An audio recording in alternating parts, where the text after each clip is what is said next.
We are. Happy Finally, Friday. and back on Facebook Live. Had a little technical issue last week, had to play it on a replay, but now we're in this week's edition of Deals Revealed, the top restaurant news, sales, listings, and our franchise opportunity here at We Sell Restaurants, the nation's largest restaurant brokerage firm. I'm Robin Gagnon. Good afternoon. I'm Rob Morrison, and we're bringing you the biggest news of the week.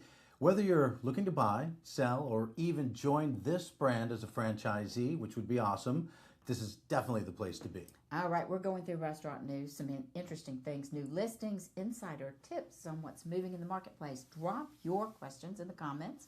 We'll answer them live. Yeah, and if you're watching live, say hello. Let us know where you're tuning in from. If you're watching a replay, just type replay so we know that you did stop by.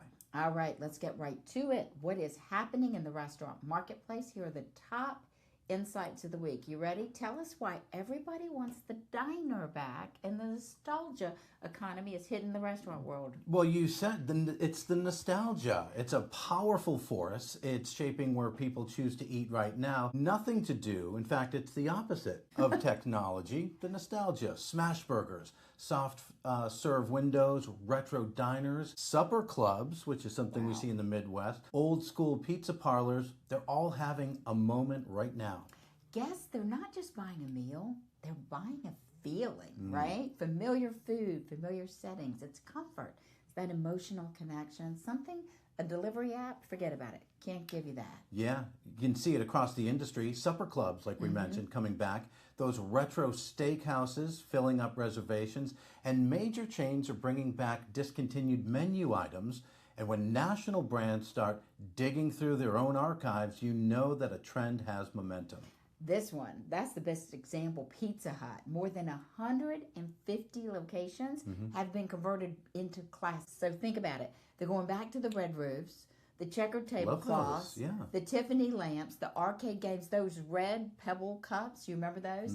This summer, they even added a throwback value menu with familiar pricing and retro branding. Yeah, it's because old guys like me want to feel young again when we go out and have a pizza. And here's why operators should pay attention. The nostalgia push is happening while Pizza Hut is also closing hundreds of restaurants and exploring a sale. So it's more than a brand refresh. It's a major company looking back at what once connected so well with their customers. And it's still connecting because Technomic, great research group, has reported purchase intent lifts of up to 50% from this nostalgia-led marketing. The best operators are using that same idea. They don't have to turn their restaurants into theme parks. Keep the classics simple, execute them well, and make that experience feel authentic. Yeah, a little bit of a twist. You might think it's comfort food and it's a wave and it's being driven by people who remember those original diners. You said it was you, but it's not. It's not about me. It's Gen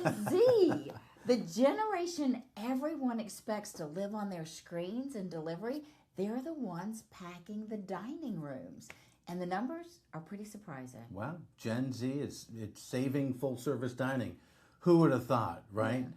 This generation has a reputation for being glued to their phones, like you say, ordering everything through an app. But fastest growing restaurant behavior, actually dining at a full service restaurant. More than 3 out of 4 Gen Z customers now dine in at least once a week. Wow, and they're not just showing up, they're spending money. 40% show that they are spending more on restaurants than they did a year ago. And for a generation that grew up during the pandemic, going out to eat, it's a social experience. It's how they're connecting with friends, celebrating, getting away from their screens. Yeah. Think about what it means, right? This is the generation everyone assumed would just be delivery apps. Ghost kitchens was a big discussion not too long ago. Instead, they're choosing table service, real plates, a night out. Dinner has become the main event rather than something that happens before the main event. And for a lot of younger guests, the restaurant is now the destination. It's deeper than a night out, too, because many Gen Z diners are choosing restaurants over other spending entirely. They may skip a purchase somewhere else in their budget, but they're not going to skip the birthday dinner, the group hangout, trying the new spot that everyone's talking about. Everything's come full circle. Food has become one of the main ways this generation experiences and shares culture, and that keeps restaurants right at the center of their social life. Right. They do have expectations, though. We already knew that about that generation. They want an experience worth posting about menus that have personality and service that feels genuine. They also research before they arrive, so photos, reviews, and social presence matters more than ever. When a restaurant delivers, this group will show up again and again. And Gen Z, it's not the only group heading back to the table. When you zoom out, look at the whole industry, one category that was written off just a few years ago is staging a full comeback. All right. How about casual dining coming back? Well, for years the story was that casual dining was in decline, quick service ruled the day. That story, too, appears to be changing. Fast food traffic actually fell 4.5% year over year in May, worst month of the year, while full service traffic rose after 2 straight months of decline, a genuine reversal from what we saw just 1 year ago. What's driving this? Value perception, right? Quick service prices have climbed to the point that gap between a fast food combo and a sit-down meal, It's true. it's narrowed, Yeah. right? Yep. Bank of America's restaurant group said last year people traded down to QSR to offset inflation. But now they're thinking, might as well spend a little more. I'll get better quality and a different experience. That's the mindset. So when a burger, fries, and a drink at a drive-thru costs as much as a full meal with table service, guests just ask themselves, why not sit down and enjoy it? Enjoy it. Take a minute, right? Yeah. It's not evenly spread. Chipotle grew traffic almost 5% in the second quarter, while McDonald's visits fell more than 4% in that same time frame. Same economy, same category of guest, completely opposite results though. The brands leaning into food quality and a real experience are the ones holding on to the customers. And casual dining, they've worked hard to earn that traffic back. Stronger value promotions, refreshed menus, better atmospheres. They're giving guests a reason to return. The category listened to what people wanted and then adjusted. Speaking of restaurants worth a fresh look, that brings us to the part of the show everyone's waiting. Let's dive into this week's top listings. What do we got? Okay, the week's top listings are going to take us to Florida, South Carolina, and North Carolina. Okay, we're featuring a fully staffed ice cream franchise, a profitable coffee shop, and a prime Charlotte restaurant with one of the largest patios in the market. Each opportunity offers a different path to ownership, from an established franchise system to strong cash flow or a high-profile second-generation location that's ready for a new concept. Okay, we're going to start in Jacksonville, Florida, not far from us, listing 42172. Represented by Brittany Gates and listed for $229,000. The turnkey ice cream franchise generates approximately $500,000 in annual sales. It's fully built out, equipped, and staffed. The 1,500 square foot shop includes indoor seating, a patio, ample parking, and a lease with a 5-year renewal option. Franchise training, national marketing, and supply chain support all included, making this a strong opportunity for first-time or experienced operators. All right, looks good. This one looks good too, listing 42132. It's in West Columbia, South Carolina, and it's represented by Ron Pereira. Robin listed for $525,000. Sounds good. Yeah, established coffee shop generating approximately $1.18 million in annual sales, producing an owner benefit of about $176,000.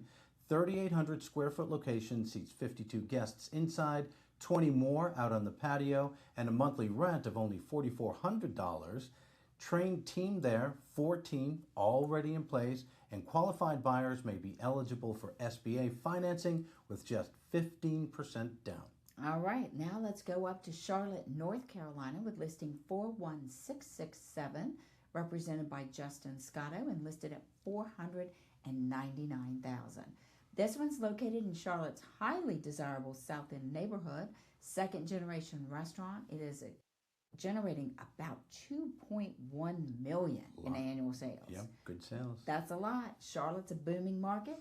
The space has 3,000 square feet, seating for 120, and get this, 120 outside on the patio.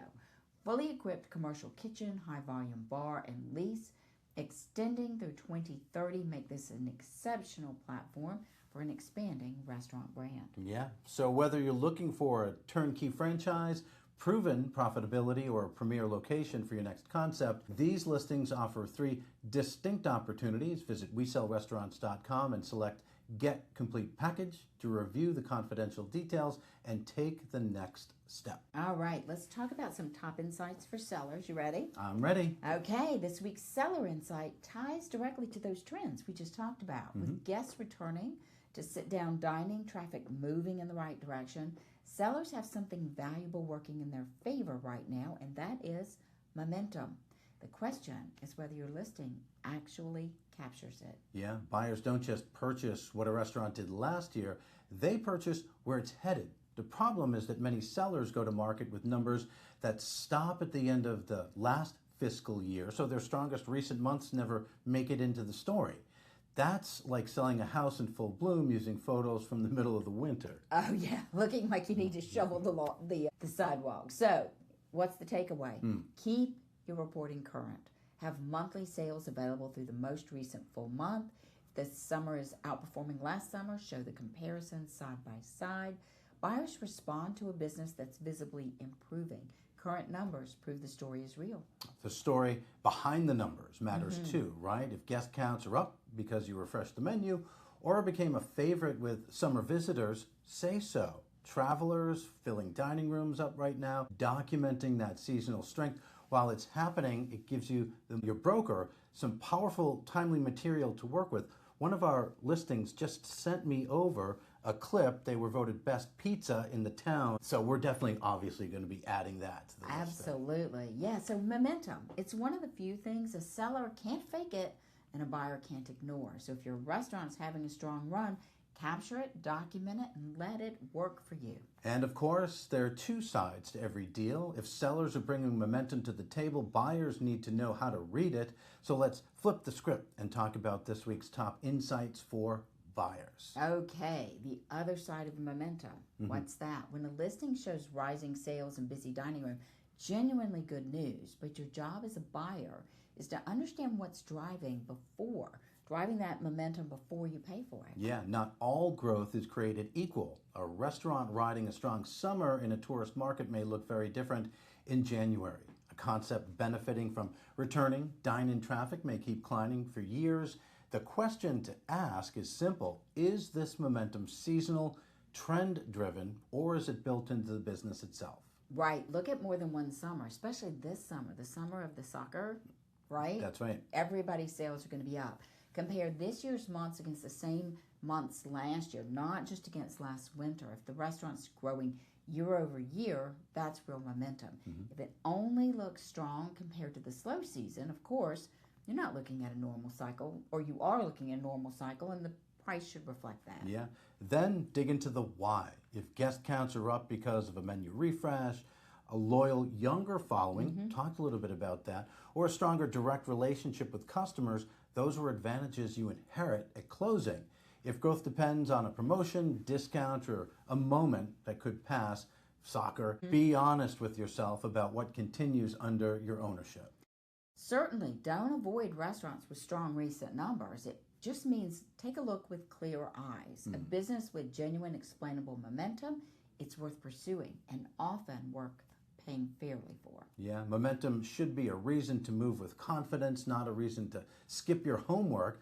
Verify the trend, understand the cause, and you can step into a restaurant that's not just doing well today, but is positioned to keep growing with you at the helm. And for proof of what happens when prepared buyers meet well-presented restaurants, look no further than our next segment. We have really good transitions today. Yeah. Let's celebrate this week's featured sold restaurants. Okay, we're going to focus on two restaurant sales, one in Indiana and one in Georgia. One seller stepped away after more than 2 decades to pursue a new career, while the other recognized the right time to transition a valuable location to a growing concept. Okay, let's take a look at this one. Listing 32973 in Indianapolis, Indiana, sold by Eric and Bobby Irwin. Way to go. They're of We Sell Restaurants, Indianapolis, obviously. The seller worked in the restaurant for 24 years, owned it for 16, before deciding to pursue a professional career in aviation. The buyer came from the corporate world, saw the established restaurant as an opportunity to diversify his investments with a proven cash-flowing business. I love this. Eric and Bobby helped connect this experienced seller ready for his next chapter with a buyer who brought strong leadership, financial, and management experience to the restaurant ownership. That's great. Great story. The second sale, listing 32794, it's in Alpharetta, Georgia, sold by Marcus Buffaro of We Sell Restaurants in Marietta and Cumming. The seller was an experienced restaurant operator who recognized that the concept had reached the right point for a sale. The buyer, an established local restaurateur, acquired the business for its prime location and plans to introduce a high-end Italian concept to this development. All right, so transaction needed detailed negotiations with property management, collaboration between brokers to complete the lease assignment. Marcus, he was focused throughout the process, helped secure a successful outcome for both parties. These sales show the value of knowing when to make a move, whether you're pursuing a new dream, expanding your portfolio, or searching for a sought-after restaurant location.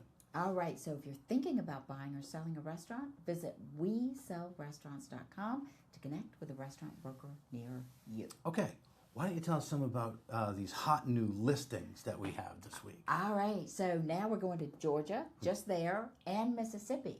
We're featuring a long-standing neighborhood sports bar and a 4-store chicken franchise portfolio, producing, get this, more than $6.9 million in annual sales. A lot of chicken. One offers decades of history and multiple revenue streams. The other provides immediate scale across 4 established franchise locations. All right, we're going to begin in Mapleton, Georgia, listing 41410, represented by Nick P. That's what he calls himself online. And it's $420,000.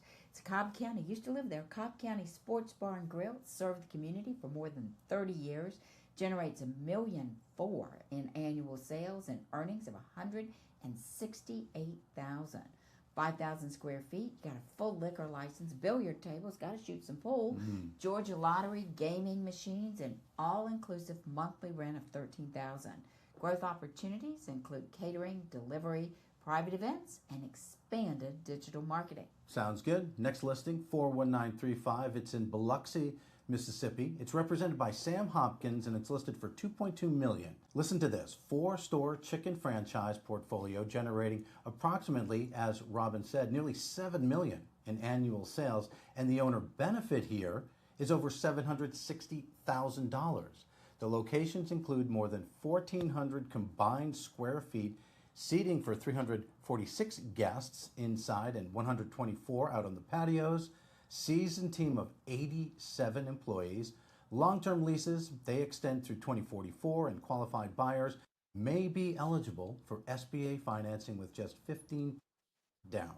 All right, so you're looking for an established neighborhood location or scalable multi-unit franchise portfolio. Both opportunities offer proven operations and clear paths for continued growth. Visit WeSellRestaurants.com and select Get Complete Package to review the details. All right, so we have some testimonials this week, as we always do, and they highlight the importance of communication, dependability, and persistence. Both clients here recognizing restaurant brokers who listened, followed through, and remained committed throughout the process. All right, our first review comes from Mindy, who worked with the team Ty and Jason, Team Tyson, at We Sell Restaurants Northwest Arkansas. Here's her Google review. I've really enjoyed working with this team. They're friendly, easy to communicate with, and always quick to respond. They take the time to listen, make the process easy to understand, and follow through on promises. If you're looking for a professional, dependable company in the Rogers and Bentonville, Arkansas areas, I highly recommend them. Wow. Well done, guys. Mindy's review reflecting the value of making every step understandable while providing the timely communication the clients need to move forward with confidence. Our second review comes from Sam Patel. He worked with Michael and Abby at We Sell Restaurants Tampa, Sarasota. Sam says, Mike and Abby are extremely professional, knowledgeable, and dedicated. My deal was almost canceled, but they never gave up and worked tirelessly until the very last minute to get it done.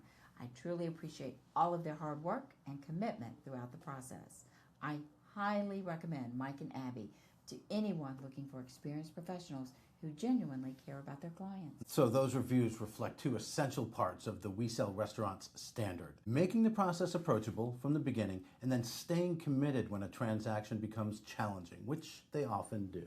Yes, different clients, different circumstances, but the same result. Professional guidance from restaurant workers who genuinely care about helping their clients succeed. All right. Could you imagine joining the brand, Ah. getting a review like Ty and Jason or Mike and Abby? Yeah, so if today's show proves anything, it's that the restaurant marketplace is moving, buyers are hungry, sellers have momentum, and deals are getting done. None of those transactions happen on their own. Each one is guided by a professional who knows operations, financials, leases, all the details in between. That, of course, is a certified restaurant broker. Our entire business model, it's built around this single industry, one and only. Our franchise partners help owners plan and execute a successful exit, walk qualified buyers through the purchase process, and partner with franchisors on restaurant resales.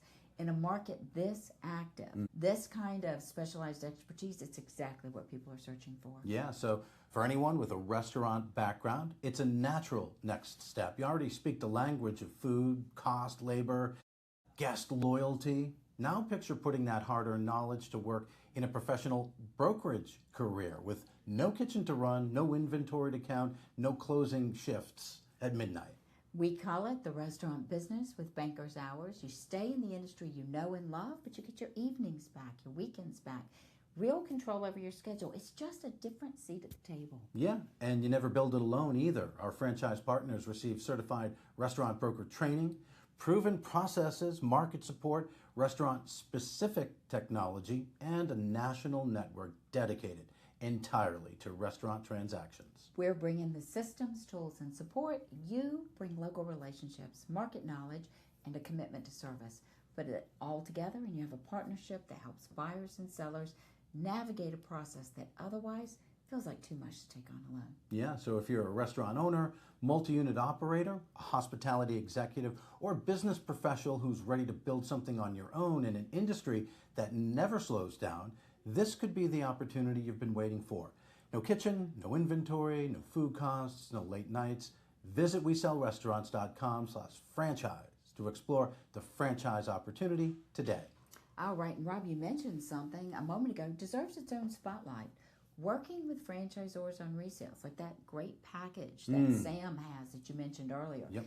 Individual owners aren't the only one navigating this active market. The brands themselves are doing the same thing. So let's talk directly to the franchise systems listening and watching right now. Okay, every franchise system eventually deals with resales. Owners can retire, they do, they relocate, simply decide it's time for something new, and with buyer demand as strong as we see now, those conversations are happening earlier than many brands anticipate. So the real question isn't whether resales are coming, it's whether your brand has a process in place when they do. And a resale reaches well beyond that single operator. It touches the customers in the community, employees, royalty revenue, brand standards, the health of the market itself. When it's handled properly, the doors stay open, the seller exits on a high note, and the brand welcomes a new franchisee for success from day one. Well, that's where we come in and deliver. We sell restaurants. Our certified restaurant brokers, they know the operations, the financial performance, leases, and franchise requirements, every step it takes, right, to transfer an operating location smoothly. And we start by partnering with that franchisor from day one, learning buyer qualifications, approval process, training expectations, transfer fees, and timeline. So by the time a candidate reaches the development team, they're already aligned with your brand. I was speaking with a brand representative last night. He's from California. We were on the phone at 7 o'clock last night, early for him, and talking about how we make that happen. Wow. Confidentiality, just as critical, right? A sale that gets out too early creates uncertainty for employees, customers, vendors, landlords. Our process shields the operations while qualified buyers are vetted and the deal moves forward quietly, confidentially, and professionally. For the franchisor, a structured resale program, it just really means fewer closures, protected royalty revenue, a stronger market footprint, and a smoother experience for both the outgoing franchisee and the new operator stepping in. Yeah, and it frees up your internal team to focus on growth rather than fielding every inquiry, confidentiality agreement, and financial review. You have a dedicated restaurant brokerage partner running the process from listing to closing. And resales, they're not a problem to react to. They are a natural part of the franchise life cycle. Managed well, they make your system stronger with every transition. So visit WeSellRestaurants.com and select 4 franchisors to see how We Sell Restaurants can help support your brand with a professional, restaurant-focused resale program. All right, so it's almost time to wrap it up, isn't it? But let's talk about something real quick first. Okay. I want to talk about AI and due diligence. It's on my mind because Okay. I wrote this article this morning about how buyers are now using artificial intelligence for due diligence. Okay. And you know what we find out? That AI is not perfect. AI is not human. It's not human. Okay. So think about this. I talk about this with people all the time. Artificial intelligence is amazing. So you feed all this information out, and what do? You get this incredible document. It says, oh, the sales were this, and they trended like this, and the profit was this, and it trended like that. But if you put bad stuff in, Yeah. what do you get out? Bad stuff. Yeah, garbage in, garbage out. Right. And even though AI can see, right? You make a picture and give it to it, it can see. It can hear, you can speak to it. Can it really inspect equipment? No. No. Can't do it, Right. right? Can it have those conversations with the seller to get to his heart about why he's really selling the restaurant? Right. Can't do it. So I want to just caution, and this is what this whole article is about, this is why it's on my mind today, is that, you just can be so invested in the idea of efficiency and improving the process, and we absolutely welcome that, but you can't go overboard. AI is going to analyze a lease. They're not going to know that the signage, which is never mentioned in the lease, is 3 times as big as it should be. So you buy the restaurant, you do your due diligence, you never get on site and really look up or look around, and the landlord comes back and says, oh yeah, I've been letting you use that extra signage for all these years, but taking that back, I have somebody moving in next door. Couldn't cover it in due diligence. AI's not going to get that. That's right. I'm looking forward to reading that. It's a great article. I think it's very interesting. And then the other thing I talk about in that article is sometimes, it's what you feed in. If you were telling artificial intelligence, I'm buying this restaurant, and you don't say how much you're buying it for, we get back this due diligence list. Yeah. It looks like you're buying GE. Yeah. My favorite line I like to say is, we're not merging Coke and Pepsi. Right. The scale of the deal. We don't want to overdo due diligence. Exactly. Right. And so, again, garbage in, garbage out. What am I buying? If I'm buying an $80,000 conversion concept, do I really need an environmental survey? Right. I don't think so. Right. So lots to come on that. AI, incredible tool. So many ways it can be useful in the process of buying a restaurant, but maybe not in the ways it's being used today. We're going to get better at this as time goes on. Yeah. Sometimes you do have to think for yourself. Yeah. You still have to do that. Darn it. Can't believe it. All right. And with that, we're going to wrap up this week's top sales, listings, and franchise opportunities. If you're buying, selling, or exploring a career in restaurant brokerage, we would love to help you. That's right. Great deals move quickly, so click the link in the comments or visit WeSellRestaurants.com to learn more. If you enjoyed today's show, hit that thumbs up. Show it with someone interested in restaurant ownership. Follow our page so you never miss a new listing. We'll be back next Friday with more updates. Have a great weekend, and remember, our name says it all. We sell.